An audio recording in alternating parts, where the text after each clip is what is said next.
नाम है मेरा। थोड़ा अजीब सा है ना। इसे आप ऐसा भी कह सकते हैं कि लीक से हटकर है। वैसे आपने ध्यान नहीं दिया होगा, या शायद ध्यान दिया ही हो, कि समाज में नोटिस उसी चीज की ली जाती है जो लीक से हटकर होती है।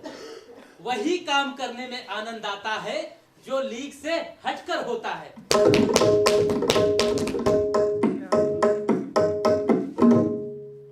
आनंद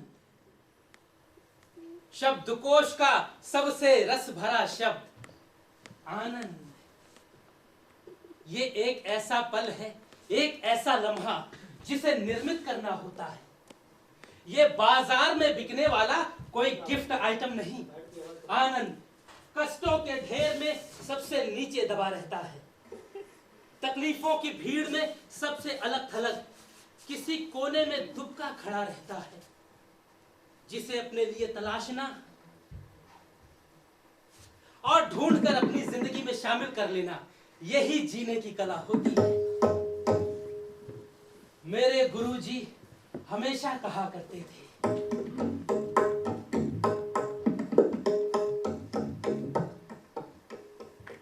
बच्चा, जिंदगी में बहुत बड़ा आनंद जैसी कोई चीज नहीं होती। आनंद के तो छोटे छोटे अवसर होते हैं, नन्हे मुन्ने पल। इन्हें हाथों से निकलने मत देना, यही तुम्हारी जिंदगी को खुशमय बना देगी। खैर, मैं जानता हूं कि आप लोग यहां पर गुरुजी की वाणी सुनने नहीं आए हैं, तो अब अपन असल मुद्दे पर आ जाते हैं। असमंजस बाबू। असमंजस बाबू नाम है मेरा। वैसे नाम का इस कहानी से कोई संबंध नहीं है, बल्कि मैं तो ये कहता हूं कि नाम का जिंदगी से भी कोई संबंध नहीं होता। नाम तो सिर्फ शरीर की पहचान की सुविधा के लिए होता है। आदमी का मूल्यांकन उसके कर्मों से होता है। राम सिर्फ और सिर्फ इसलिए ही पूजनीय नहीं क्योंकि उनका नाम राम है। राम पूजे जाते हैं अपने विशिष्ट कारणों से। उन्होंने जीवन में जो उपलब्धि प्राप्त की। अगर दशरथ उनका नाम राम के बजाय अनिल रख देते तो हम उन्हें भगवान अनिल के नाम से पूजते। अब चूंकि इस कहानी में मेरा कोई ना कोई नाम तो रखना ही था, इसलिए रख दिया असमंजस बाबू। मेरी जिंदगी भी असमंजस से भरी है। पिता के साथ संबंध रखूं ना रखूं, गुरु को खुश करूं ना करूं, शादी करूं ना करूं, नौकरी पर जाऊं ना जाऊं, मेरी जिंदगी असमंजस से भरी है। मेरी अपने पिताजी से कभी नहीं पटी। वे हमेशा मां से कहते थे,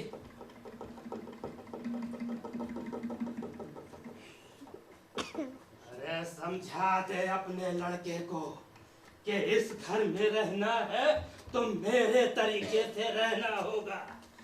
ये बात बात पर इनकार करना, तकरार करना, ये बदतमीजी मैं बर्दाश्त नहीं कर सकता।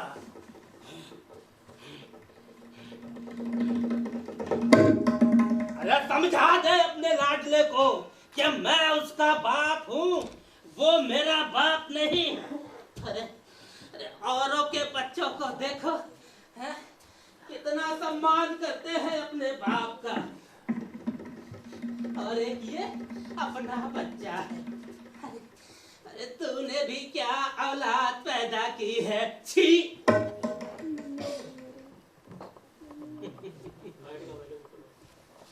मेरे पिता को शिकायत थी कि मैं उनका सम्मान नहीं करता, और मेरा अपने आप से प्रश्न था कि क्या कोई सिर्फ इसलिए ही सम्मान का हकदार हो जाता है क्योंकि वो बाप है?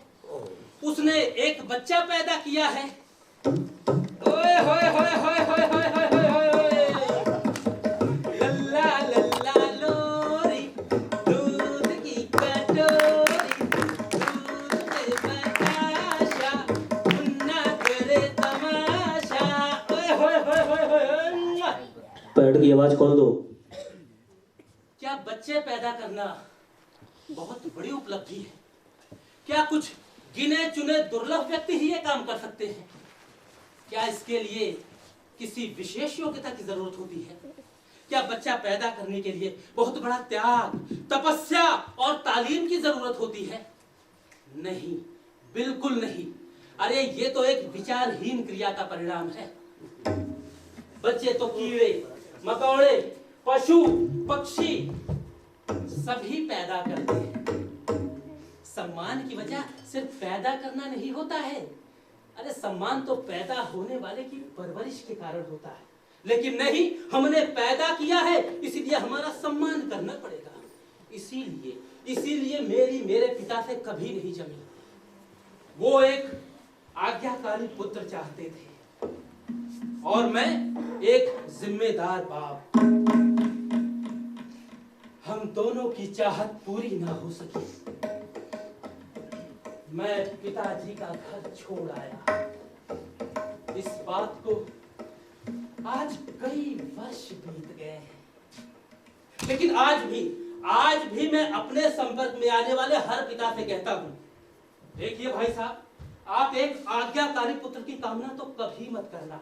अरे मूर्ख है वो आदमी जो ये इच्छा रखता है कि उसका पुत्र आज्ञाकारी हो। पुत्र का आज्ञाकारी होना कोई खुशी की वजह नहीं, बल्कि चिंता का कारण होना चाहिए। क्योंकि बाप की बात को ना मानने के लिए दम चाहिए, हिम्मत चाहिए, काबिलियत चाहिए। क्योंकि इनकार को सही साबित भी करना होता है और हाँ बोलने पर कुछ नहीं करना होता। बाप भी खुश और बेटा भी जिम्मेदारी से मुक्त। अगर कभी काम बिगड़ जाए तो ये कहते भी बनता है, अरे आपने ही तो कहा था कि ऐसे ऐसे कर लो, है? अब इसमें भला मैं क्या कर सकता हूँ? तो आज्ञाकारी बच्चों का भविष्य अंधकारमय होता है। जो आलसी, सुस्त और कामचोर होते हैं वो आज्ञाकारी बनते हैं। दर्शकों, कुछ देर के लिए मैं जरा कहानी से बाहर आना चाहता हूं। हाँ, तो ये कहानी जिसका नाम असमंजस बाबू की आत्मकथा है, ये पूरी तरह से मेरी कहानी है। मेरे सिवा किसी की कहानी नहीं है। हाँ, इसे मैं आपकी कहानी भी कह सकता था, लेकिन इससे एक दिक्कत आ जाती। एक तो आप लोग बात बात पर एतराज करने लगते और हो सकता है कि शायद गुस्से में आकर आस्तीन भी चढ़ा लेते। तो इसलिए मैं ये घोषणा करता हूं कि पूर्णतः मेरी कहानी है। यदि इस कहानी की घटना या पात्र किसी की जिंदगी से मेल खाते हैं तो ये महज एक संयोग होगा, इसे अन्यथा ना ले। चलिए, औपचारिक घोषणा भी हो गई तो अब कोई टेंशन नहीं है। तो मैं वापस कहानी के अंदर आ जाता हूं।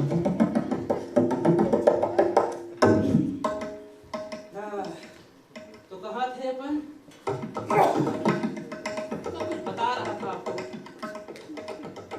हाँ, मेरे पिता से नहीं जमी, लेकिन इसका ये मतलब बिल्कुल नहीं है कि पिताजी को छोड़कर बाकी सबसे मेरी खूब जमी। नहीं, मेरी किसी से नहीं जमी, ना मित्र से, ना गुरु से, ना पड़ोसी से, ना बॉस से, ना लाने से, ना फलाने से, किसी से नहीं। और इस ना जमने की वजह थी मेरी सोच। मैं लीक से हटकर सोचता था, विश्वास पर नहीं विचारों पर जोर देता था, अतीत की नहीं भविष्य की चिंता करता था, भगवान के बजाय इंसानों की बात करता था, कंस्ट्रक्शन का नहीं बल्कि डिस्ट्रक्शन का पक्ष लेता था। क्योंकि मेरा अपना मानना है कि विध्वंस के बिना निर्माण हो ही नहीं सकता है।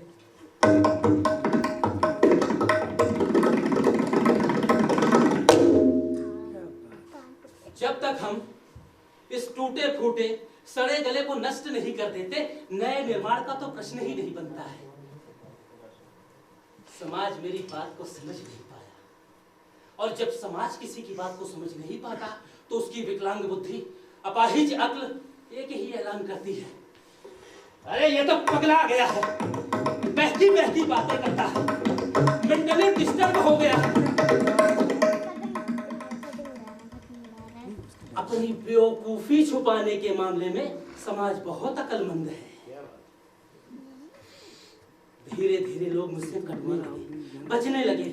जिन्हें मैं अपना समझ कुछ समझाने की कोशिश करता, वे मुझे सनकी कहकर मेरी खिल्ली उड़ाने लगे। लोग कहते कि मैं बेवजह झगड़े मोल ले लेता हूं। अब मेरी अपने पड़ोसी बन्ने खां से जो दो बात हुई थी, हाँ बन्ने खां, जी हाँ, वही मेरा पड़ोसी है। काम धाम कुछ नहीं करता, बस दिन भर बीड़ी पीता है और रात भर खांसता है। ना कुछ खाने को है और ना कुछ पहनने को। तो ऐसे बन्ने खां एक दिन सुबह सुबह मेरे को दावत देने आ गए, अपने 5वें बच्चे की छठी का निमंत्रण।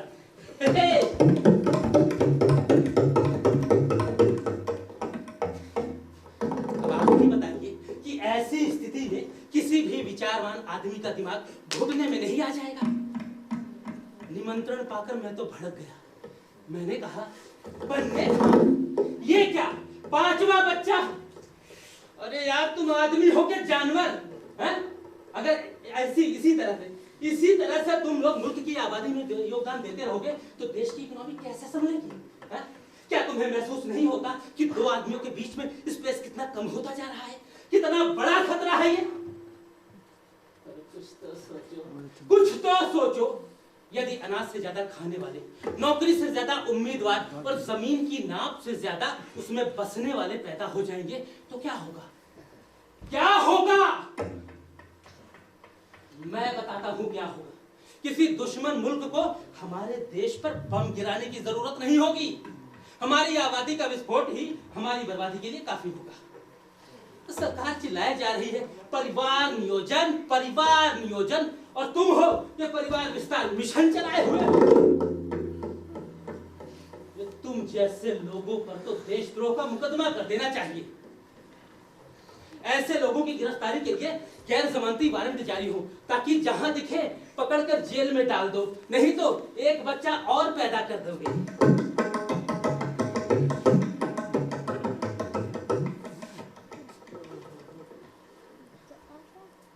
मेरी बातों का बन्ने खां पर तो कोई असर न हुआ, लेकिन मेरा एक नुकसान जरूर हो गया। फिर मुझे मोहल्ले में कभी छठी का निमंत्रण नहीं मिला। बच्चे लगातार पैदा होते रहे, छठी मनती रही, निमंत्रण बढ़ते रहे, महफिलें सस्ती रही, लेकिन उनमें कहीं भी असमंजस बाबू नजर नहीं आया। मेरे मोहल्ले वालों से जमी नहीं, जमती भी कैसे? वे नदी के बहाव के साथ बह रहे थे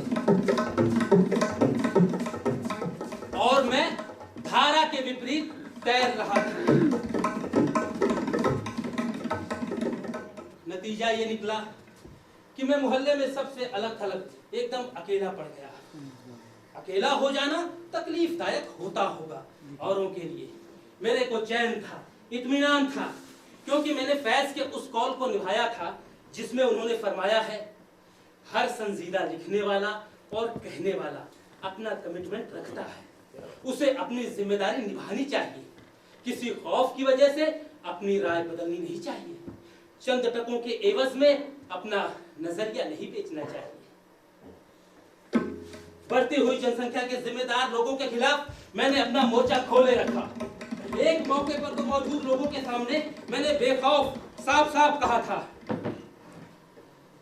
साथियों, दीवारों पर स्लोगन लिख देने से यह बढ़ती हुई आबादी रुकने वाली नहीं है। सरकार को तो चाहिए कि मुल्क में कानून लागू कर दे कि देश के हर नागरिक को बच्चा पैदा करने का अधिकार नहीं है। यदि किसी को बच्चा पैदा करना है तो पहले उसे सरकार को आवेदन पत्र देकर इसकी अनुमति लेनी होगी। सरकार डॉक्टर से इस बात का सर्टिफिकेट लेगी कि ये दंपति शारीरिक रूप से पूरी तरह फिट है और एक स्वस्थ, सुंदर और बुद्धिमान बच्चे को जन्म दे सकते हैं। उस आदमी से उसकी आमदनी का ब्यौरा मांगना चाहिए। हाँ, यदि अधिकारी संतुष्ट हो जाते हैं कि ये बच्चे के लालन पालन, पढ़ाई लिखाई, खिलौना, कपड़ा और उज्जवल भविष्य बनाने में सक्षम है तो उसे ही बच्चा पैदा करने की अनुमति मिलनी चाहिए। लेकिन इस देश में, जो कि देश नहीं बल्कि बहुत बड़ा पागलखाना है, आप जागती नजरों से देखिए तो यहाँ बीमार, पागल, अपाहिज, भिखारी सभी बच्चे पैदा कर रहे हैं।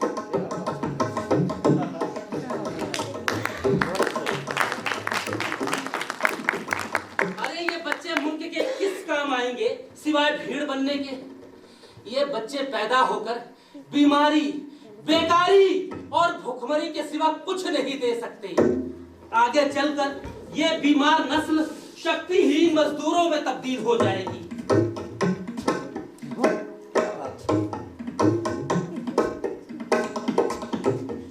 ओ देशवासियों, मैं हाथ जोड़कर आपसे विनती करता हूं कि हमने मलबा ढोने वाले मजदूर बहुत पैदा कर लिए, अब कुछ आइंस्टाइन भी तो पैदा कर ले।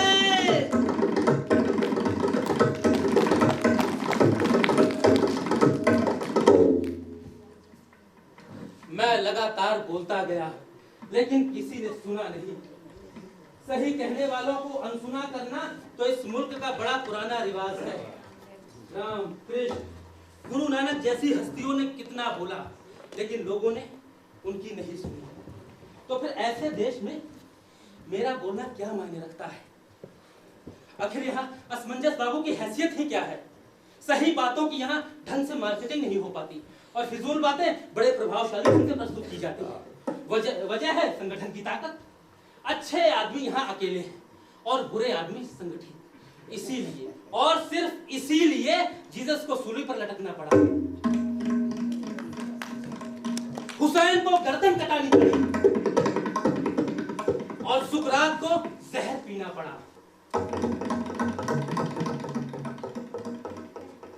कोई ज्ञानी आदमी बोलने की कोशिश करता है तो लोग जान बचाकर भागते हैं, और वहीं अगर कोई नेता बकवास सुनाने आ जाता है तो हजारों की तादाद में लोग सुनने इकट्ठा हो जाते हैं।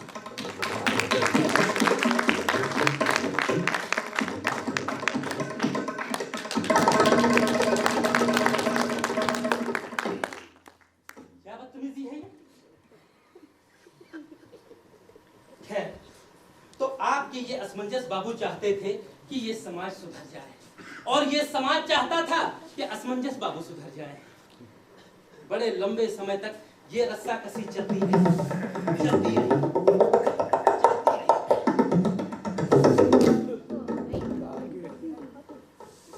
धीरे धीरे मैं समाज से और समाज मुझसे दूर जाने लगा।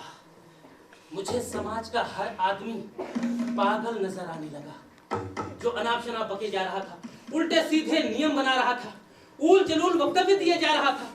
अब इस बात को ही लीजिए और बताइए कि इसे आप बेवकूफी की किस श्रेणी में रखेंगे?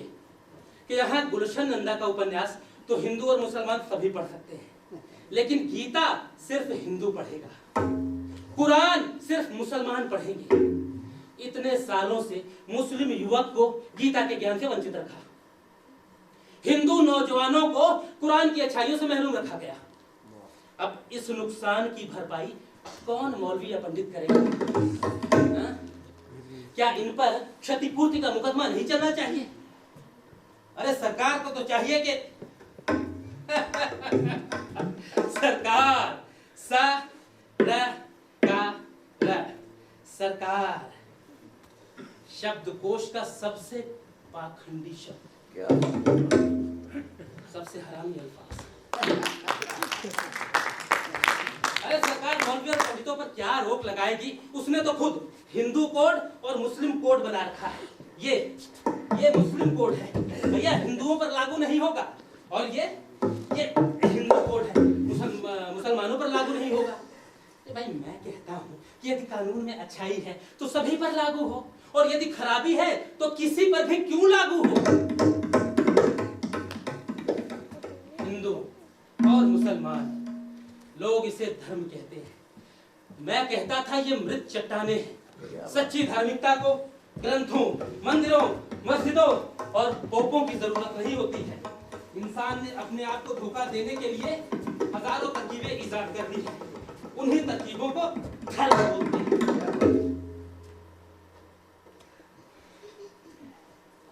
अच्छा, मेरी मौलवी और पंडितों से कभी नहीं पटी।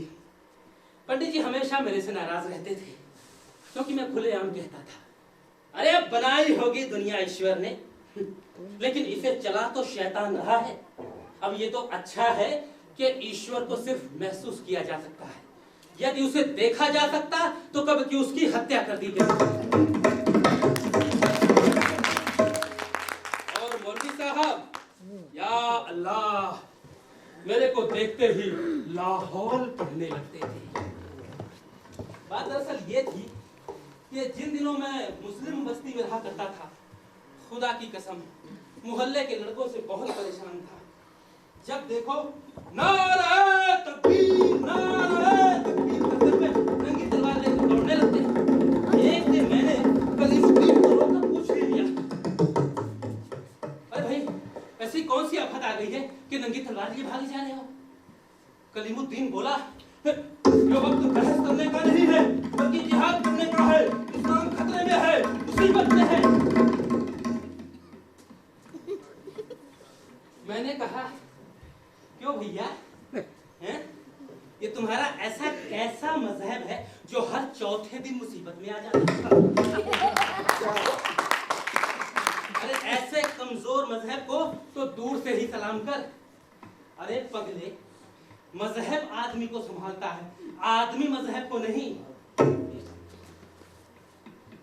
अब उसी दिन की बात है, एक है वो मोहल्ले में, क्या तो उसका नाम है, क्या था, हाँ सलीम घुटना, नंगी तलवार लिए बड़बड़ा रहा था, अरे साले को जिंदा नहीं छोड़ूंगा। अरे भाई ऐसी कौन सी कयामत आ गई है कि बात एकदम से आर पार की आ गई? आखिर किसे जिंदा नहीं छोड़ूंगी? वो तलवार लहरा कर कहने लगा, अरे उस हिंदू लौंडे की हिम्मत तो देखो, बशीर भाई की मुर्गी को कार से कुचल दिया। उन्होंने समझ क्या रखा है, आज दिखा दूंगा कि हमने भी चूड़ियां नहीं पहन रखी हैं। मैंने बड़ी मुश्किल से उसे समझाया, शांत कराया और सीधे लेकर मौलवी साहब के पास गया और उनसे अर्ज किया, मोहतरम इस नौजवान को समझाइए, ये एक मुर्गी की खातिर इंसान की जान लेने पर आमादा है।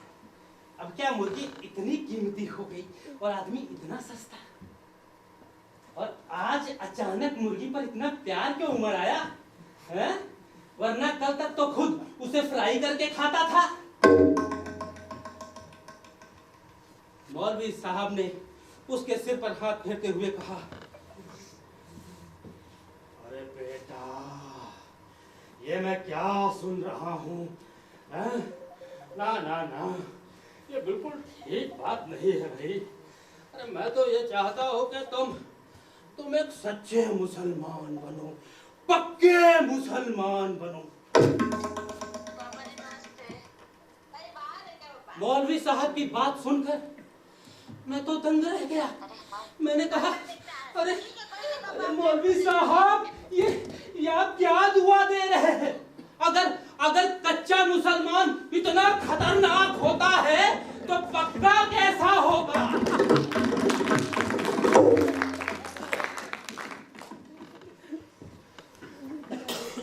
ये तो मौलवी साहब थे जो मुझे देखकर लाहौल पढ़ने लगते थे, लेकिन कम से कम मेरी तरफ देखते तो थे। लेकिन पंडित जी वो तो मेरी तरफ देखते ही नहीं थे, मुझे आता देख अपना रास्ता ही बदल देते थे। राम राम राम राम राम राम राम राम राम राम राम। जाना होता था बेटे के घर तो चले जाते थे बेटे के घर, लेकिन मेरा चेहरा नहीं देखते थे। अब मेरी और पंडित जी के ना पटने की वजह भी कोई वजह थी। बात दरअसल ये थी कि पंडित जी अपने धर्म को अपनी नजर से देखते थे।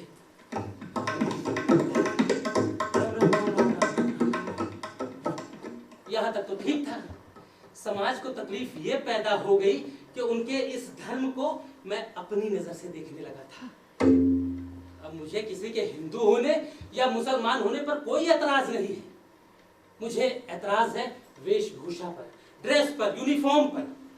भाई आप अपने हिंदुत्व को, अपने इस्लाम को सड़कों पर क्यों प्रकट करते हो? आपका हिंदुत्व आपके हृदय में होना चाहिए, आपका इस्लाम आपकी रूह में बसना चाहिए।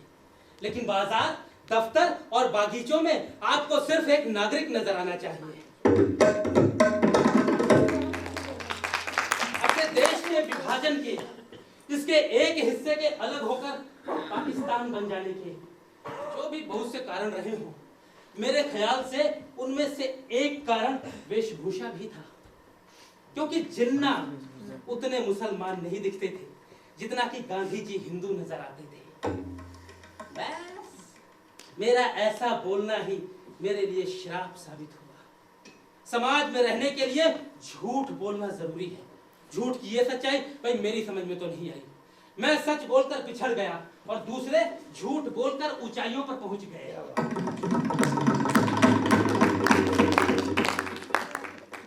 ये जमाना तो ऐसे हो गया था जैसे सोच की कंघी का हर दांता टूट गया, जैसे समझ के कुर्ते का एक चिथड़ा उड़ गया, जैसे आस्था की आंख में एक तिनका चुभ गया, जैसे विश्वास के कागज पर स्याही गिर गई, जैसे इश्क की जुबान पर एक छाला उठाया, जैसे इतिहास की अंगूठी से एक नीलम गिर गया।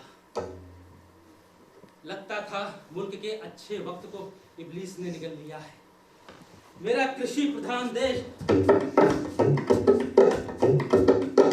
दंगा प्रधान देश हो गया है।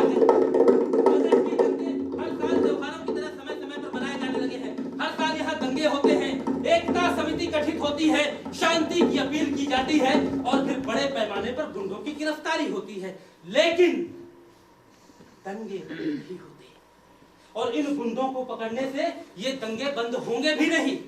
अगर इन दंगों पर रोक लगानी है तो गुंडों को नहीं, महात्माओं को पकड़ो, महात्माओं को। लेकिन वही मेरे बोलने से क्या होता है? मेरे बोलने को तो लोगों ने बकवास कहा। मैंने जुल्म के विरोध में अपने अल्फाज बुलंद किए तो उन्होंने जालिम के समर्थन में कानों में रुई ठूस ली।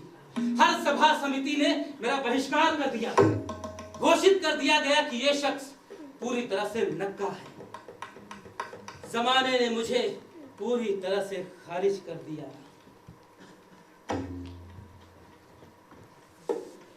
मैंने जिंदगी से इश्क किया था और जिंदगी एक वेश्या की तरह मेरे इश्क पर हंसती रही और मैं उदास एक नामुराद आशिक सोचों में घुलता रहा। पर जब इस वेश्या की हंसी को मैंने कागज पर उतारा तो हर अक्षर के गले से एक चीख निकली, एक दर्द उठा, एक दर्द जिसे मैंने चुपचाप सिगरेट की तरह पिया है।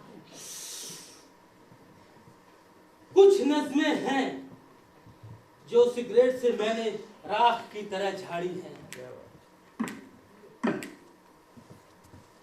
उपेक्षा के धक्के ने मुझे गुमनामी के अंधेरे में ढकेल दिया। बौनों के हाथ में शहर का निजाम था, ऊंचा कद लिए जाता तो जाता कहां मैं।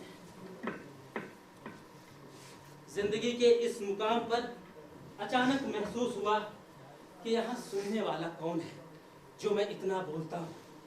राम, कृष्ण, गुरु नानक जैसी हस्तियों ने कितना बोला, लेकिन लोगों ने उनकी नहीं सुनी और ये दुनिया लगातार बद से बदतर होती चली गई। तो फिर ऐसे देश में मेरा बोलना क्या मायने रखता है, जहाँ ना राजाओं के काम थे ना प्रजा की आवाज थी, जहाँ अस्पताल के दरवाजे पर हक, सच्चाई, ईमान और कद्र जाने कितने ही लफ्ज बीमार पड़े कहते हैं। यहाँ व्यंग मत बोलो, काटता है जूता तो क्या हुआ, पैर में ना सही सिर पर रख डोलो, पर व्यंग मत बोलो। अंधों का साथ हो जाए तो खुद भी आंखें बंद कर लो, जैसे सब टटोलते हैं राह तुम भी टटोलो, पर व्यंग मत बोलो। क्या रखा है कुरेदने में, हर एक का चक्रव्यूह भेदने में, सच्चाई के लिए निरंतर टूटा पहिया ले लड़ने से बेहतर है जैसी दुनिया है उसके साथ हो लो, पर व्यंग मत बोलो।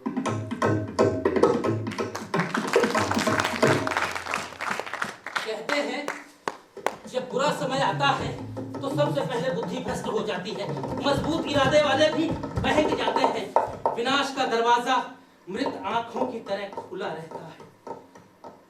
तो आपके इस असमंजस बाबू का बुरा समय भी अपने पूरे शबाब पर था।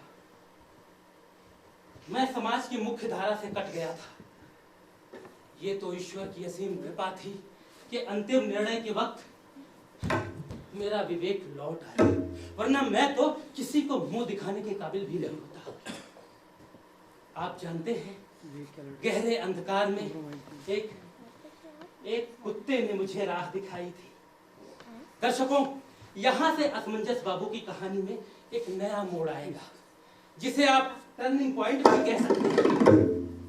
अगर ये फिल्म होती तो यहाँ होता इंटरवल, और अगर ये टीवी धारावाहिक होता तो यहाँ होता एक छोटा सा कमर्शियल ब्रेक। क्या आप क्लोजअप करते हैं? आप क्लोजअप क्यों नहीं करते हैं? लेकिन ये नाटक है। फिल्म देखने और नाटक देखने में अंतर होता है।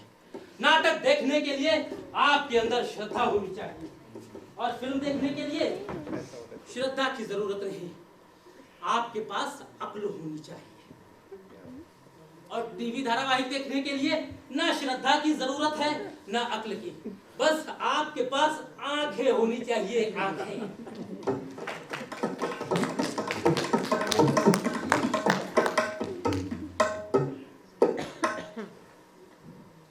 दर्शकों, कहानी अब उस मुकाम पर पहुंच चुकी है जहां आप इसके बाहर नहीं रह सकते। आपको इसके अंदर आना होगा, क्योंकि हर आदमी के अंदर एक असमंजस बाबू मौजूद है। देखिए, बात तभी बनेगी जब आप इससे भावनात्मक रूप से जुड़ेंगे, क्योंकि यहाँ जो बात आप तक पहुंच रही है वो मस्तिष्क से नहीं, हृदय से निकली है। हृदय से। ये हृदय की वीणा की गूंज है।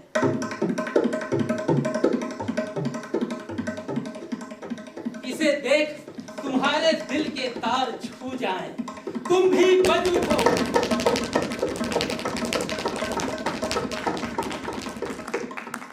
तो समझना कि नाटक देखा है, ये सिनेमा नहीं है, ये नाटक है।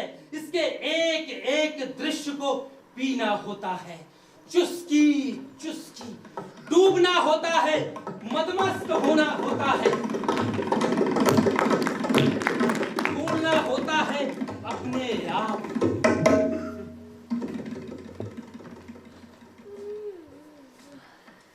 तो दर्शकों, इस तरह से मैं समाज में सबसे अलग थलग एकदम अकेला पड़ गया था।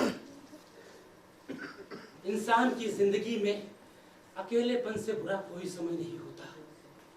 ये अकेलापन, एकांत, ये चुप्पी, ना कोई बोलने वाला ना कोई सुनने वाला, शायद यही वो समय होता है जहां पर इंसान या तो पागल हो जाता है या आत्महत्या कर लेता है। एक दिन मन में ख्याल आया कि कोई बच्चा गोद लेना चाहिए। फिर सोचा, मेरा तो कोई आगे है ना पीछे, मान लो कल को कुछ हो गया तो इस बच्चे का क्या होगा। फिर इरादा हुआ, कोई तोता, मैना, बतख या मुर्गी पाली जाए और उन्हीं की देख रेख में बाकी की जिंदगी खपा दी जाए। हाँ, यह ठीक रहेगा। तो इसी कड़ी में मैंने एक कुत्ता पाला। यही कुत्ता आगे चलकर मेरा गुरु हुआ, मेरा आदर्श हुआ। उस कुत्ते की मौत पर जब मैं दहाड़ मार कर रोया था,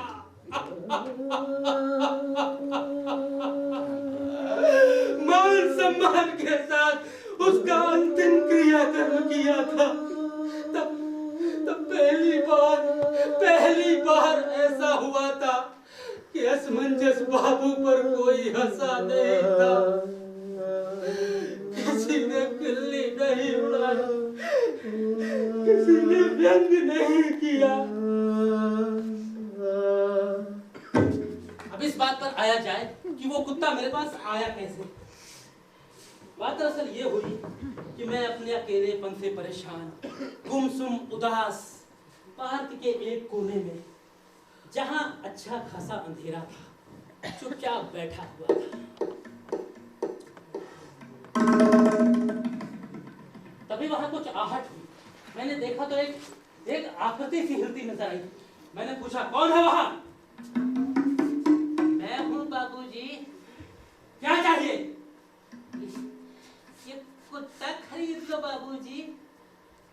मैंने गौर से देखा तो ठंड में कांपता एक मरियल सा काला कलूटा लड़का वैसे ही एक कुत्ते के बच्चे को लिए खड़ा था। मैंने कहा, अरे नहीं, मुझे नहीं खरीदना है कुत्ता। लेकिन मुझे तो बेचना है। अब आप नहीं लोगे तो इतनी रात को मैं ये कुत्ता बेचने कहाँ जाऊंगा? आपको कुत्ता लेना पड़ेगा। अरे क्यों लेना पड़ेगा? हाँ, क्यों लेना पड़ेगा? क्योंकि माँ भूखी है। माँ भूखी है।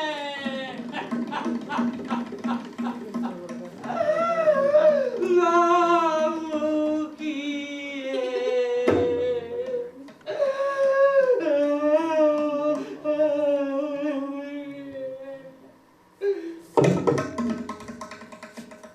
अचानक वो मरियल सा काला कलूटा लड़का मुझे सुंदर दिखने लगा, क्योंकि झपटता बाज हो या फर उठाए सांप, दो पैरों पर खड़ी पत्तियां खाती बकरी या डाल पर लटक फल उतरता तोता, या इन सब की जगह कोई आदमी जब भी भूख से लड़ने कोई खड़ा हो जाता है तो सुंदर दिखने लगता है। माँ भूखी है। 3 शब्द के इस वाक्य में 2 शब्द कितने क्रांतिकारी हैं, लेकिन कितने विपरीत।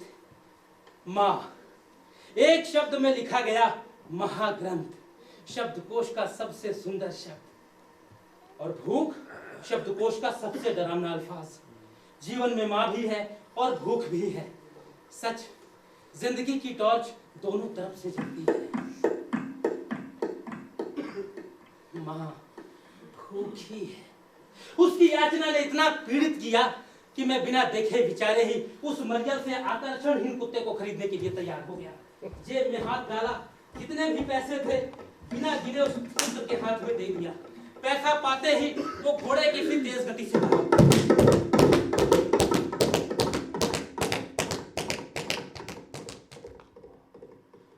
और देखते ही देखते आंखों से ओझल हो गया। मैं कुत्ते को लिए हुए घर आ गया। लेकिन ये क्या, जो लोग इतने दिनों से खामोश थे, मेरे साथ कुत्ते को देखकर फिर मेरी खिल्ली उड़ाने लगे, व्यंग करने लगे। अरे भैया, असमंजस बाबू को देखो, कितना खूबसूरत कुत्ता लाए हैं। बकने वाले बकते रहे, लेकिन मैंने किसी की बातों पर ध्यान नहीं दिया। कुत्ते के साथ मजे से दिन बीतने लगे। मैं रोज उसे साबुन से नहलाता। अरे ठंडे ठंडे पानी से नहाना चाहिए, गाना आए या ना आए, गाना चाहिए। ठंडे ठंडे आजा। रोज उसे दूध पिलाता।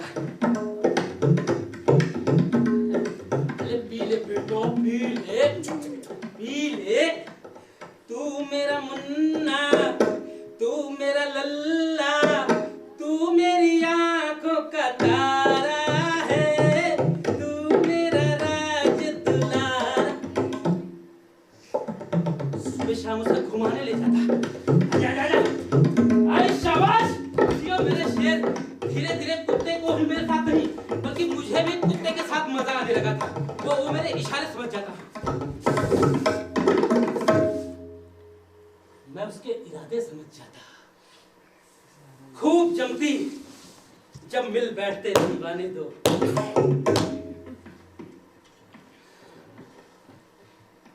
एक दिन मन में ख्याल आया कि ये कुत्ता अब जवान हो गया है, अब इसकी ता ता ता रा रा रा ता रा रा रा ता ता ता रा रा रा ता रा रा रा शादी कर देनी चाहिए। आप लोग तो जानते ही हैं समय कितना खराब चल रहा है। देखते नहीं, आए दिन अखबारों में कैसी कैसी खबरें सुनने में आती रहती हैं। शादी तो इसकी मैं कल कर दूं, लेकिन जब खुद मैंने शादी नहीं की तो इसे कैसे राजी करूं?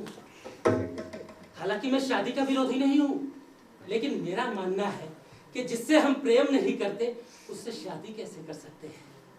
शादी के लिए प्रेम बहुत जरूरी है।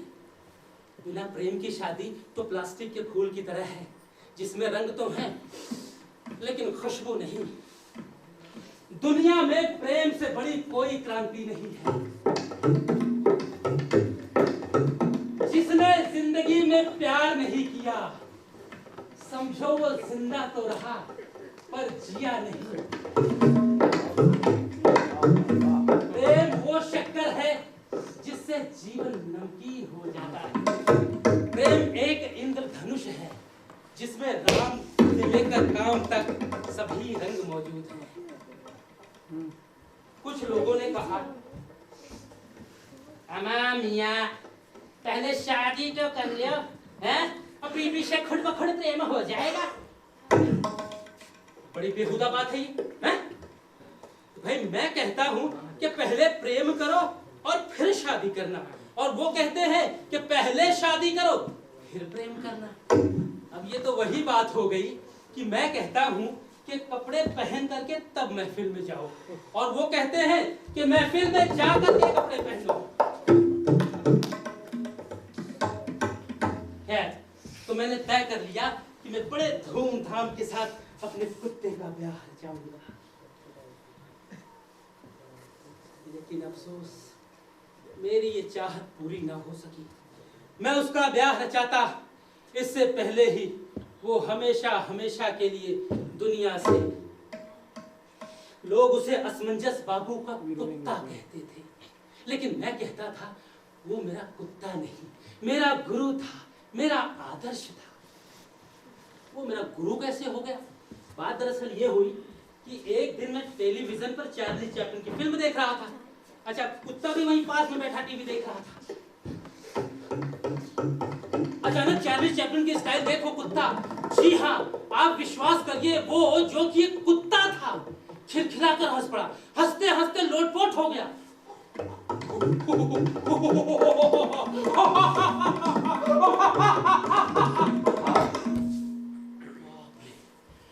कुत्ते को हंसता हुआ देखकर मैं तो दंग रह गया।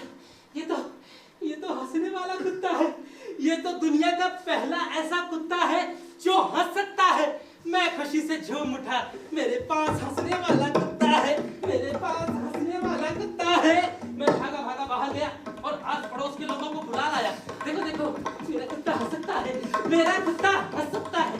मेरे कमरे में भीड़ लग गई, लेकिन हंसना तो दूर रहा, भीड़ को देखकर वो भौंकने लगा। वो वो वो वो वो वो वो वो वो वो वो वो। मैंने उससे विनती की, यार एक बार, सिर्फ एक बार हंस दे, लेकिन वो बस टुकुर टुकुर देखता रहा। कुत्ता तो नहीं हंसा, लेकिन लोग मेरे पर जरूर हंसने लगे, व्यंग करने लगे, मेरी खिल्ली उड़ाने लगे और ये कहते हुए जाने लगे, भैया लगता है कि असमंजस बाबू तो पूरे ही पागल हो गए हैं। मेरे को कुत्ते पर बहुत गुस्सा आया कि तुम साले को यहाँ घुमा के, हैं? अभी तो कैसे हंसते हंसते लोटपोट हो रहा था और अब साले नखरा दिखा रहा है, हैं? फिर सोचा कि चलो आज नहीं हंसा तो कल हंसेगा। भाई ये तो तय हो गया ना कि ये कुत्ता हंसने वाला है। कुछ दिन और बीते। एक दिन शाम के वक्त मैं कुत्ते को घुमाने बाजार ले गया। आजा आजा बच के, आज तो बहुत भीड़ भाड़ है भाई, क्या बात है? तभी अचानक से बादल गिर गए और तेज हवा के साथ जोरदार बारिश शुरू हो गई और उसी तरह मैं भी पानी से बचने के लिए कुत्ते को लेकर एक आड़ में खड़ा हो गया और पीछे आजा भीगना नहीं। तभी वहां एक कार आकर रुकी, उसमें से यह मोटा सेठ धोती पहने हुए निकला, उसके हाथ में छाता था। जैसे ही उसने छाता खोला, छाता उसके हाथ से छूट हवा से दूर फेंका गया। अब मोटा सेठ अपनी धोती संभाले उस छाते के पीछे पीछे भाग रहा था, पीछे पीछे। रुक जा ओए, रुक जा, रुक जा। इस दृश्य को देखकर हर कोई हंस पड़ा और हंसते हंसते हर शख्स अचानक से रुक गया और आश्चर्य से मेरी तरफ देखने लगा, क्योंकि धोती संभाले मोटे सेठ को देखकर मेरे कुत्ते की हंसी रुक नहीं रही थी। वो हंसते हंसते लोटपोट हो रहा था, भीड़ लग गई, ट्रैफिक जाम हो गया, हर शख्स कुत्ते को हंसता हुआ देखना चाहता था। ये पीछे टीवी चैनल वाले, पत्रकार, फोटोग्राफर सभी आ गए। चंद घंटों में ये एक अंतरराष्ट्रीय खबर बन गई। अभी अभी प्राप्त समाचारों के अनुसार फला फला जगह एक असमंजस बाबू रहते हैं, जिनके पास हंसने वाला कुत्ता है। रीवा से कैमरामैन नैनिश नारायण के साथ मैं राकेश रंजन। कब तक के लिए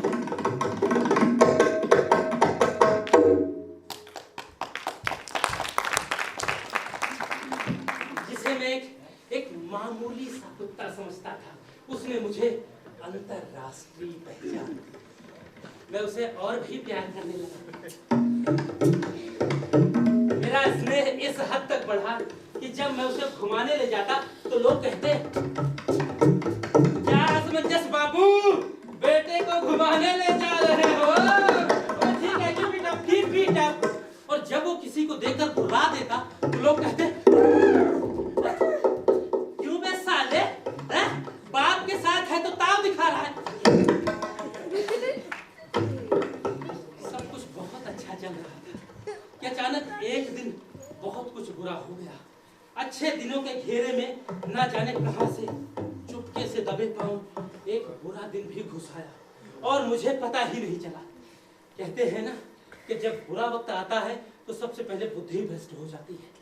तो हो गई उस दिन मेरी बुद्धि भ्रष्ट। जो जिंदगी का सबसे मनहूस दिन था वही सबसे शुभ दिन लगने लगा।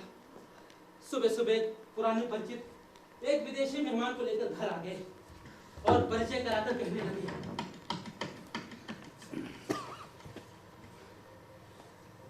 अरे असमंजस बाबू, ये अमेरिका के बहुत बड़े रईस हैं और वो खरबों रुपया है इनके पास। इनका सपना है कि दुनिया की हर विचित्र चीज इनके बंगले में हो। अब जब से इन्होंने आपके उस कुत्ते के बारे में सुना है, उसे पाने के लिए मचल पड़े हैं। जरा इधर आइए, सुनिए तो। असमंजस बाबू, इस विदेशी बाबू से उस कुत्ते के भाई 15-20 लाख रुपए तो आराम से मिल सकते हैं। अब जरा सोचो असमंजस बाबू, 15-20 लाख रुपया किसे कहते हैं? बुढ़ापा आराम से कट जाएगा। हाँ, उस परमात्मा की कसम खाकर कहता हूं, वो मेरी जिंदगी का पहला दिन था जिस दिन मैंने औरों की नहीं, सिर्फ अपनी और अपने भविष्य की चिंता की थी। आज भी वो दिन याद करता हूं तो मेरा सिर शर्म से झुक जाता है। अपनी उस नीच हरकत पर ना जाने कब तक पछताना पड़ेगा। 20 लाख रुपया सुनकर मेरा माथा फिर गया और मैं कुत्ता बेचने के लिए तैयार हो गया। लेकिन फिर एक दिक्कत आ गई।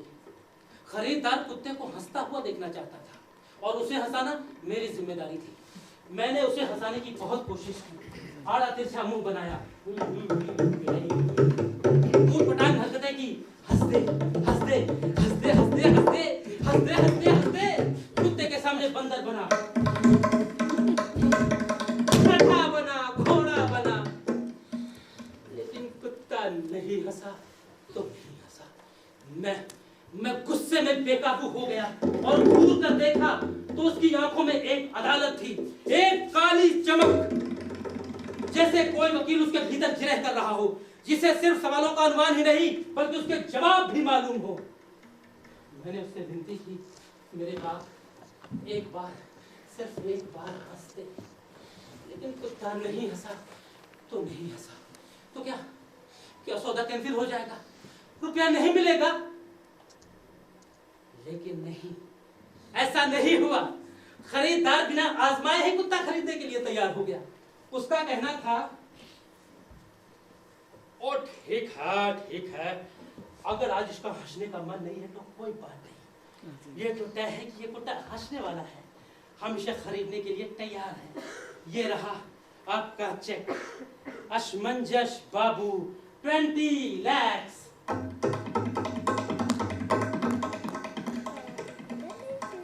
चेक पाते नहीं, मैंने उसे सीने से लगाया, माथे से लगाया, चूमने लगा। मुझे ऐसा करते देख कुत्ता हंस पड़ा, कुत्ता हंस पड़ा। खरीदार को लगा उसके उसके पैसे वसूल हो गए। वो खुशी से नाचने लगा, झूमने लगा।